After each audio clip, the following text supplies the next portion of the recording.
Então, olha só, glicose elevada no sangue o tempo todo no diabético tipo 1, que não produz insulina. A glicose no sangue está muito elevada e ela não entra para a célula. Então, ela não entra para a célula. Por quê? Porque para a glicose poder entrar no tecido muscular e tecido adiposo, eu preciso da insulina. Vai analisando aqui. Vamos por parte. Tá. E aí, Rafael, o organismo ele não aceita isso. É como se ele pensasse que na célula tem pouca glicose, porque tem glicose pouca no sangue. Vou de novo. A glicose não está entrando para o tecido muscular. Por quê? Porque essa pessoa é diabética tipo 1 e não produz insulina. Então, o que acontece? O organismo, já que vê que as células musculares não estão recebendo glicose, ele fala o seguinte: eu já sei por que a glicose está baixa no músculo. É porque a glicose está baixa no sangue. A glicose está baixa no sangue? Não, a glicose no sangue está altíssima. Ela só não está entrando para a célula porque não tem insulina. E aí sabe o que acontece? O organismo aumenta a atividade do sistema nervoso simpático. Isso gera o quê? Quando nós temos aumento da atividade do sistema nervoso simpático, eu vou ter aumento da liberação de catecolaminas, que é adrenalina e noradrenalina, e glucagon. Então, entenda essa parte aí. Glicose está alta no sangue, não está entrando para o músculo, porque no diabetes tipo 1 não tem insulina. Vou explicar daqui a pouquinho a fisiopatologia. Só entenda essa parte aí. Se não está entrando para o músculo, o músculo, inclusive, pensa que é porque tem glicose baixa no sangue. Não é que não tem, é que não consegue entrar. Tá, então aí eu tenho aumento da estimulação do sistema nervoso simpático. Isso gera o quê? Aumento da liberação de catecolaminas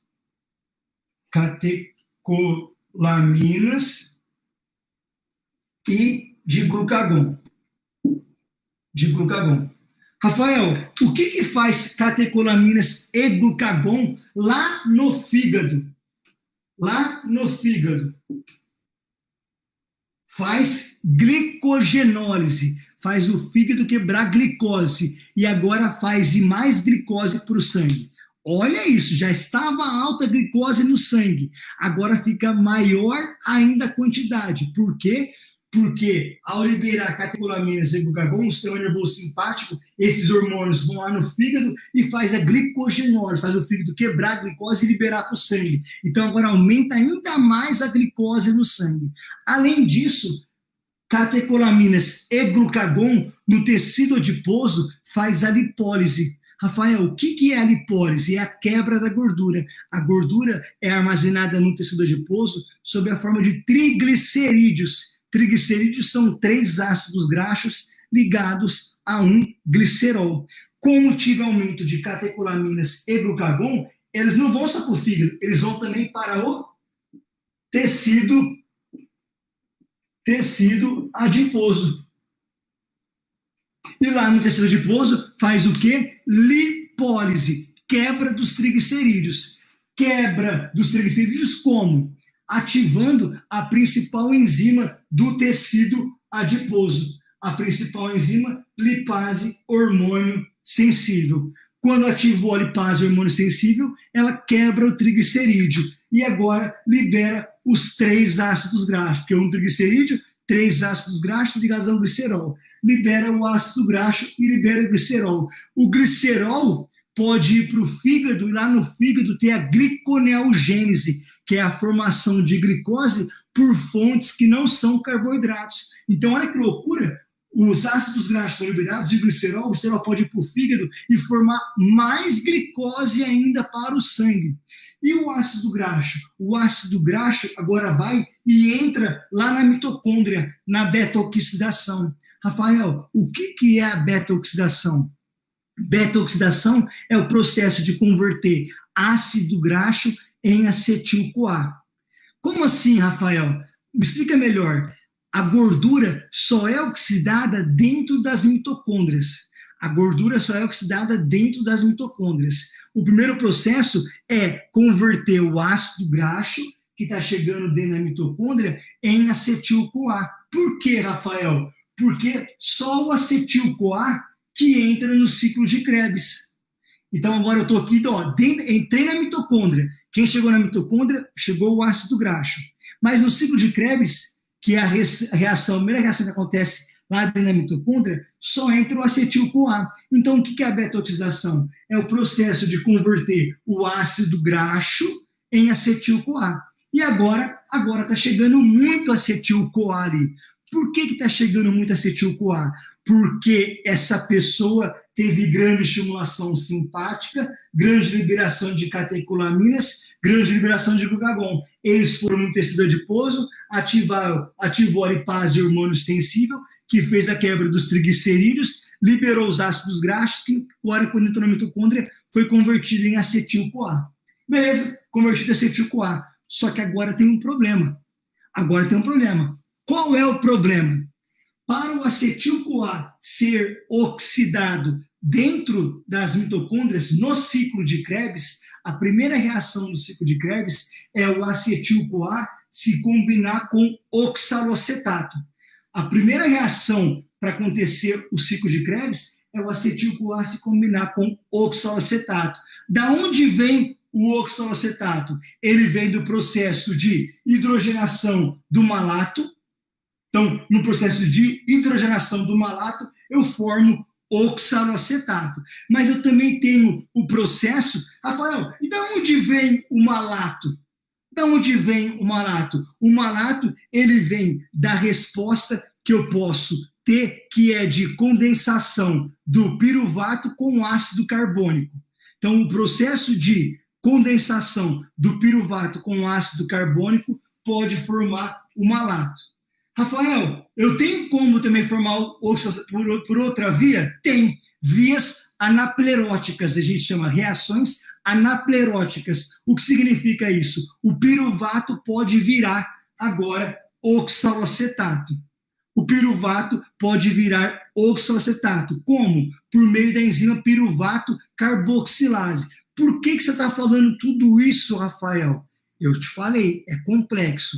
Quanto mais difícil, comemore, porque se for fácil, qualquer um faz. Você tem que dar conta, você tem que dominar aquilo que é complicado. Quanto mais difícil, mais você tem que celebrar, mais você tem que bater no peito e falar, essa porra é pra mim. Quanto mais difícil, mais comemore, porque vai ter menos pessoas. O que é fácil, deixe pro Zé Ruela fazer. Você tem que dominar aquilo que é complexo. Quanto mais difícil, vibração. Por quê? Porque poucos vão fazer. Então, olha só.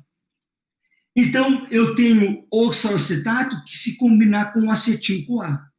E da onde que pode vir o oxalocetato? Do piruvato. E qual é a principal forma de formar piruvato? Na glicólise. E na glicose, qual é o substrato energético? Carboidratos, seja glicose ou glicogênio. O que eu quero dizer? Eu quero dizer que se não está entrando glicose para a célula muscular, vai começar a ter menos piruvato. Se começar a ter menos piruvato, vai ter menos oxalocetato. Então, essa reação aqui, ela começa a acontecer em menor quantidade. E o oxalocetato, que ainda tem ali remanescente na célula, eu quero levar à formação de glicose. Por quê? Porque lembra que o músculo está pensando que tem pouca glicose no sangue? Por isso que não está entrando? Tem muita, mas não está entrando porque não tem insulina. E aí sabe o que acontece? O oxalocetato, ele sofre um processo agora de hidrogenação e vira malato. O malato sai da mitocôndria. Lá no citosol, agora eu vou ter o processo de oxidação desse malato que vira novamente oxalocetato. E agora, esse oxalocetato, ele vai seguir uma via até formar glicose, ou seja, mais glicose ainda no sangue. Então, repare, olha a resposta que eu tinha que ter recebido nos cursos que eu participava do problema de ter glicose elevada o tempo todo no sangue. Olha isso. Então, agora tem mais ainda glicose elevada no sangue. E aí? Agora eu tenho que dar evasão para esse acetil-CoA, porque esse acetil-CoA está sendo acumulado aqui. A evasão que eu posso fazer é o quê? É levar esse acetil-CoA nas mitocôndrias ali e agora formar corpos cetônicos. Por quê? Corpos cetônicos é uma forma de agora dar energia para as células. O organismo, cérebro, por exemplo, consegue utilizar corpos cetônicos. Só que eu vou ter uma consequência de tudo isso.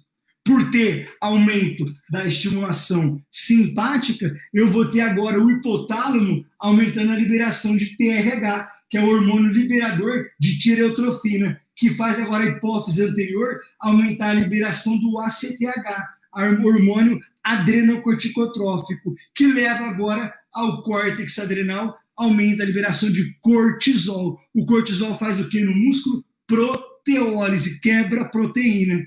E agora esses aminoácidos liberados vai para o fígado e sofre o processo de desaminação. O que é esse processo de desaminação? É a forma que o aminoácido libera o seu grupo amina na forma de amônia. E agora fica o piruvato. Agora posso ter a formação do piruvato. O piruvato leva à formação de glicose. Mais ainda glicose no sangue. E aí sabe o que acontece? Hiperglicemia, a glicose no sangue elevada. Então agora começa a responder por que o seu aluno diabético não pode ficar com a glicemia elevada. Porque a glicemia elevada no sangue o tempo todo leva ao quê? Ao aumento da atração de água, porque aumenta a osmolaridade, atrai a água das células para o sangue. Então agora comecei a responder por que a glicose não pode ficar elevada o tempo todo no sangue, porque aumenta a osmolaridade, atrai água. E agora, se atrai água, eu vou ter o quê? Poliúria, que é o excesso de urina. Como atrai água das células, eu vou ter agora poliúria, que é o excesso de urina, liberação de água. Então, eu vou ter o quê? Uma desidratação.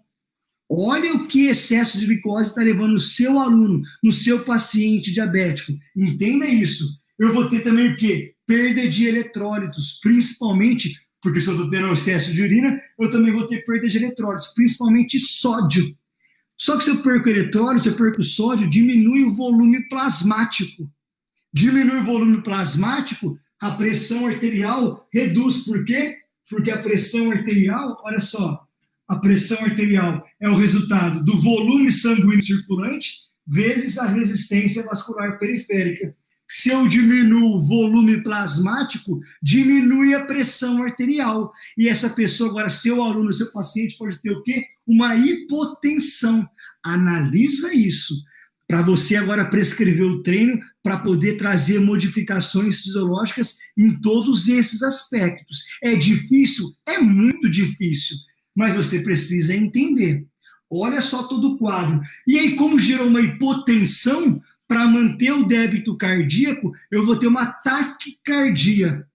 Para manter o fluxo sanguíneo, já que a pressão arterial reduziu, o coração tem que compensar. E agora eu posso ter uma taquicardia para tentar compensar.